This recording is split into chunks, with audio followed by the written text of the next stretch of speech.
नमस्कार दोस्तों, आपका स्वागत है ऑफिसर निर्माण चैनल पर। इस वीडियो में हम लोग देखने वाले हैं कि संविधान की विशेषता क्या है। ठीक है, इसके बारे में आज हम लोग जानने वाले हैं। तो आप लोग अगर हमारे चैनल पर नए हैं तो चैनल को सबसे पहले सब्सक्राइब करके बेल आइकन को ऑल ज़रूर कर लीजिए। और अगर पिछले वीडियो को नहीं देखे हैं तो आप लोग पिछले वीडियो को देख लीजिए। आपको बिल्कुल इस वीडियो में हम चैनल लिंक डाल देंगे।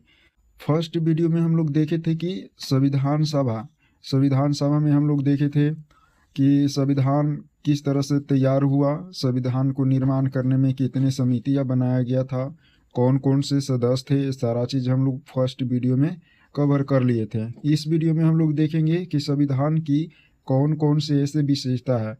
तो सबसे पहले आप लोग ध्यान से देखिएगा। तो चलिए आप लोग को यहाँ पे स्टार्ट करते हैं बिना समय को नष्ट किए हुए। ध्यान से देखिए, यहाँ पे सबसे पहले हम लोग जानते हैं कि सबसे लंबा और लिखित संविधान। आप लोग पता होगा कि जो है हमारा भारतीय संविधान है वो पूरे विश्व का सबसे लंबा और लिखित संविधान है। उसके बाद यहाँ पे सबसे लंबा और लिखित संविधान ये एक प्रकार की विशेषता हो जाता है। सेकेंड, आप लोग ध्यान से देखिएगा कि जो है आंतरिक एवं बाह्य स्रोत अपने देश से भी और कुछ बाहर से भी लिया गया है। ठीक है, उसके बाद है नम्यता और अनम्यता का मिश्रण।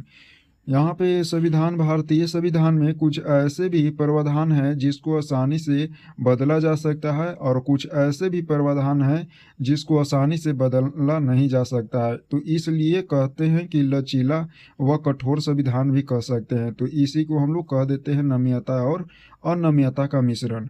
सेकेंड, आप लोग को समझने का प्रयास कीजिएगा, ये जो तीनों हम बताएं ये तीनों क्या चीज़ है। तो ये संविधान की एक प्रकार की संरचना है। क्या है? ये तीनों संविधान की एक प्रकार की संरचना है। अब हम लोग चलते हैं नेक्स्ट, जो आगे है वो आगे आप लोग समझने का प्रयास कीजिएगा। नेक्स्ट है हमारा चौथा, एकल नागरिकता। एकल नागरिकता का मतलब होता है कि भारत में, जैसे भारत में एकल नागरिकता है, तो एकल नागरिकता का अर्थ होता है कि वह केंद्र किसी भी जो भी पहचान अगर बनाते हैं, जो भी पहचान है वो केंद्र का है, राज्य का अलग अलग नहीं है। जैसे आपका पासबुक, आपका जो आधार कार्ड है, पैन कार्ड है, वो सीधे केंद्र सरकार का है। ठीक है, केंद्र सरकार, ना कि आपके अगर बिहार के हैं तो बिहार का अलग है आधार कार्ड आपका और केंद्र का अलग है, ऐसा नहीं है। तो इसलिए जो याद रख लीजिएगा कि एकल नागरिकता मतलब कि आपका नागरिकता केवल केंद्र का।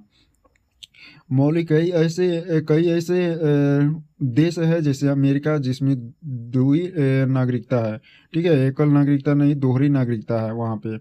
उसके बाद है यहाँ पे समझने का प्रयास कीजिए मौलिक अधिकार। मौलिक अधिकार सारा चीज़ के बारे में बताएंगे जितने बता रहे हैं, और सभी के अलग अलग वीडियो लेकर आएंगे और उसमें हम आपको बताने का प्रयास करेंगे सारे चीज़ की एकल नागरिकता क्या है, नागरिकता क्या है, उसके बाद मौलिक अधिकार क्या है, राज्य के नीति निर्देशक क्या है, मौलिक कर्तव्य क्या है, सारा चीज़ एक एक वीडियो में हम लोग कवर करने का प्रयास करेंगे।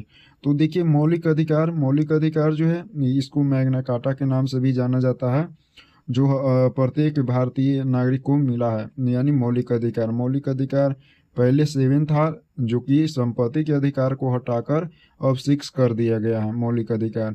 उसके बाद यहाँ पे समझने का प्रयास कीजिएगा कि राज्य के नीति निर्देशक था, तो इसको संक्षेप में डीपीएसपी कहते हैं। ठीक है, डीपीएसपी कहते हैं इसको संक्षेप में कहते हैं डीपीएसपी, राज्य के नीति निर्देशक तत्व। राज्य के नीति निर्देशक तत्व तो याद रख लीजिएगा, जो है इसका वर्णन जो है कहाँ से कहाँ तक किया गया है, तो अनुच्छेद 35 से 51 तक की इसका वर्णन किया गया है। भाग 4 में इसका वर्णन किया गया है।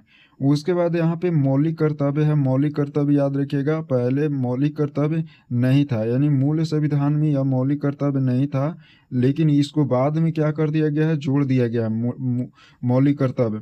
ठीक है, यानी 11 मौलिक कर्तव्य अभी वर्तमान में है। और मौलिक कर्तव्य याद रख लीजिएगा, ये सभी का कर्तव्य बनता है कि जितने भी भारतीय जो जो भी व्यवस्था है उसको पालन करना, और से पूरे ऐसे करके मतलब पूरा 11 वो मौलिक कर्तव्य है। सारा चीज़ हम बताएंगे वीडियो में, एक अलग वीडियो में। तो ये जो हम लोग चारों देखें, ये चार चीज़ क्या चीज़ है, तो ये है लिखित है, यह लिखित है, संविधान में लिखित है, यह एक प्रकार के नियम है। ठीक है, जो कि लिखा हुआ है। उसके बाद यहाँ पे याद रखिएगा आगे हम लोग समझने का प्रयास करते हैं सार्वभौमिक मताधिकार। सार्वभौमिक मताधिकार वैसे व्यक्ति को प्राप्त है जो जिसका आयु 18 साल या 18 साल से अधिक हुआ है, तो वो सार्वभौमिक मताधिकार। ये उसके बाद है स्वतंत्र एवं निष्पक्ष न्यायपालिका। जो भारत में है वो स्वतंत्र और निष्पक्ष न्यायपालिका है, ठीक है। उसके बाद है संसदीय शासन प्रणाली। बिल्कुल आप लोग याद कर लीजिएगा, संसदीय शासन प्रणाली, यानी यहाँ पे संसदीय शासन प्रणाली कैसा है, तो संसदीय है। उसके बाद यहाँ पे समझने का प्रयास कीजिए त्रिस्तरीय शासन। यहाँ पे पहले यहाँ क्या है कि केंद्र के लिए अलग है, ठीक है, संघ के लिए अलग है, उसके बाद राज्य के लिए अलग है, और एक स्थानीय स्वशासन है, ठीक है, स्थानीय स्वशासन है। तो याद रख लीजिएगा यहाँ पे त्रिस्तरीय शासन प्रणाली यहाँ पे प्रचलित है कि कहाँ पे, तो इंडिया में यानी भारतीय संविधान में। उसके बाद है पंथ निरपेक्ष। यहाँ पे अलग भारत में जो है, भारत में सभी लोग अपने अपने धर्म को मानने के लिए स्वतंत्र है। इसी को पंथ निरपेक्ष या धर्म निरपेक्ष के नाम से भी जानते हैं। तो बिल्कुल आप लोग ये जो 12 हम लोग देखे, 12 क्या था, तो 12 ये संविधान की विशेषता था। और इसके जो है पार्टिकुलर वीडियो लेकर आएंगे, बिल्कुल आप लोग चैनल को सब्सक्राइब जरूर कर लीजिएगा। तो इसको एक बार और देख लेते हैं, बिल्कुल आप लोग ध्यान से देखिए। हम लोग पढ़ रहे हैं किसका बारे में, तो संविधान की विशेषता के बारे में। सबसे फर्स्ट बताएं कि जो है भारत का संविधान जो है वो सबसे लंबा व लिखित संविधान है। उसके बाद बताएं आंतरिक एवं बाह्य स्रोत। उसके बाद बताएं कि नम्यता एवं अनम्यता का मिश्रण है। और चौथा बताएं एकल नागरिकता। क्या बताएं, एकल नागरिकता बताएं। उसके बाद मौलिक अधिकार बताएं। छठा बताएं डीपीएसपी यानी राज्य के नीति निर्देशक तत्व। और सातवां बताएं मौलिक कर्तव्य। उसके बाद याद रखिएगा सार्वभौमिक मताधिकार। क्या बताएं, सार्वभौमिक मताधिकार। उसके बाद स्वतंत्र निष्पक्ष न्यायपालिका और संसदीय शासन प्रणाली। उसके बाद बताए 11 त्रिस्तरीय शासन और 12 बताए पंथ निरपेक्ष। सारे चीज़ बता दिए। यहाँ पे 12 विशेषता है, ये 12 विशेषता को आप लोग याद कर लीजिएगा।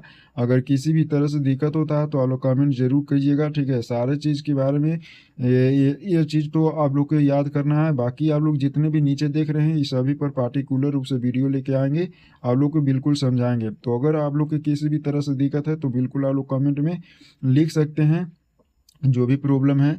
और आप लोग चैनल पर नए हैं तो चैनल को सबसे पहले सब्सक्राइब कर लीजिए, बेल आइकन कॉल जरूर कर लीजिए। तो चलिए मिलेंगे नेक्स्ट वीडियो में, और आप लोग शेयर जरूर कीजिएगा वीडियो को।